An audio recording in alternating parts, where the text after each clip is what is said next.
Yes.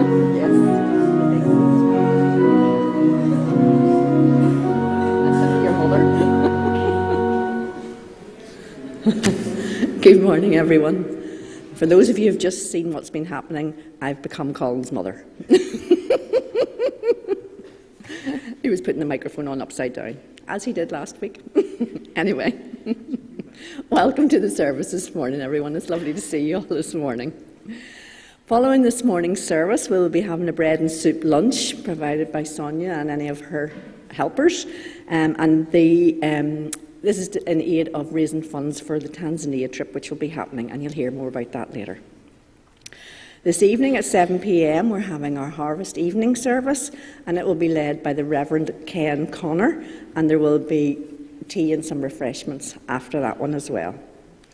We just say to you that last week the harvest envelopes were left in the pews, so please do remember to return those envelopes and to mark them with your FWO number, and if gifty it is to be claimed.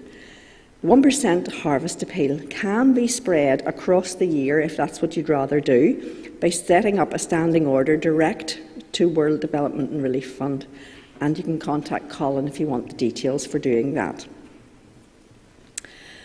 On Monday tomorrow, the MWI will meet at 2:15, and the speaker will be Heather Mercer from Every Home Crusade. On Wednesday at 7 p.m, our Bible study is starting up again, and we're going to be doing a series of what the Bible says about ...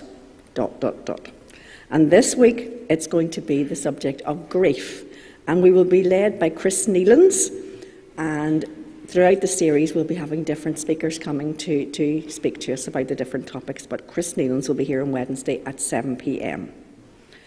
On Saturday, the 14th, there will be a service of thanksgiving for the life and ministry of the Reverend Ed McDade in our Sydenham Church. So if you want to go along to that, that's Saturday the 14th, 2 p.m. in Sydenham.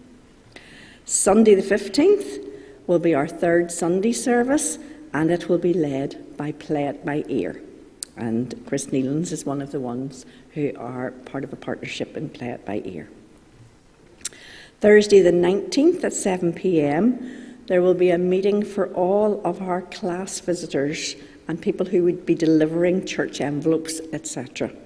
And that will be in the foyer at 7 p.m. We're going forward to November at this point, and on Saturday the 4th of November, the Cancer Group will be holding a Christmas fair. So again, there's a poster outside for that if you'd like to come along.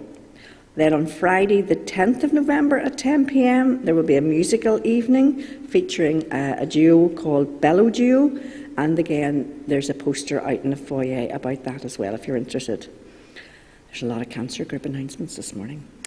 If you're interested in going on a bus trip to Kildare Village, there's a sign-up sheet in the foyer.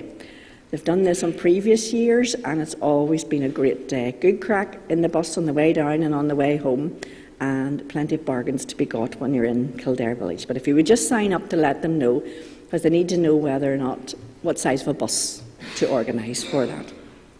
And then finally, tomorrow afternoon, evening, there will be a Cancer Group meeting at 7:30 p.m. here in the church. Thank you.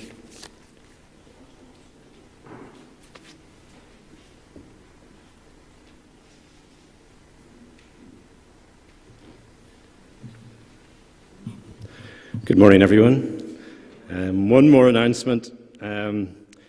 You may have heard rumours going around about a Tanzania trip. Well, and you're wondering, why did I not hear? But this is actually the first official announcement, so you haven't missed out, really. We are planning for a team to go this summer. Well, not this summer. Summer 24. Summer coming.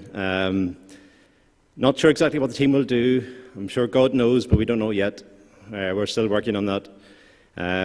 Maybe you feel for certain that you're going to be part of the team. Maybe you're not sure. Maybe God's just starting to speak to you now. I don't know.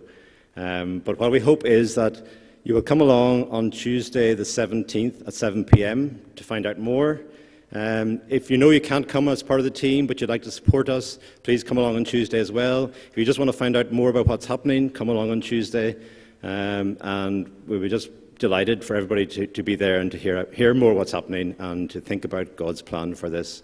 We don't know what the team will do yet. I know it will involve visiting lots of churches, lots of interesting food, meeting lots of new people, and just being there as part of God's church in Tanzania. So I invite you to come along on Tuesday night. If you can't make it on Tuesday, let me know, and there will be other opportunities as well. So thank you.